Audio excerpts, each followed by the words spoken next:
નમસ્કાર મિત્રો, હું ઉપેન્દ્રસિંહ પરમાર, ગંભીરપુરા વિદ્યા ટીમ.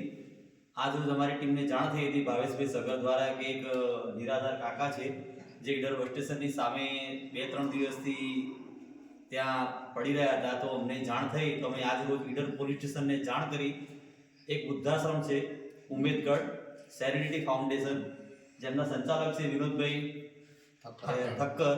એમના દ્વારા સંસ્થા ચાલે છે. છેલ્લા 3-4 વર્ષથી સંસ્થા ચલાવે છે.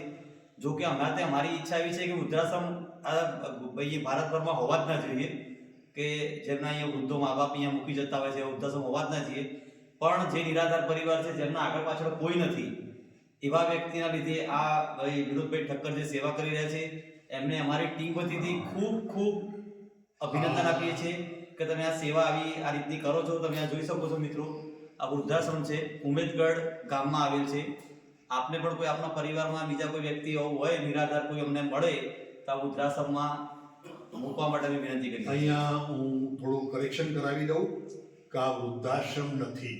વૃદ્ધાશ્રમ એ આપણી સંસ્કૃતિ નથી, પણ સમસ્યા છે. એ સમસ્યા દરેક વૃદ્ધની સમસ્યા હોય કે યુવાનની સમસ્યા હોય, યુવાનને વૃદ્ધને સાચવવામાં કોઈ તકલીફ હોય, એ બંનેની સમસ્યાનું સમાધાન અમારી પાસે છે. જ્યારે પણ એવી જીવનમાં કોઈ પણ પ્રકારની સમસ્યા આવે, અમને સંપર્ક કરવો. Thank you.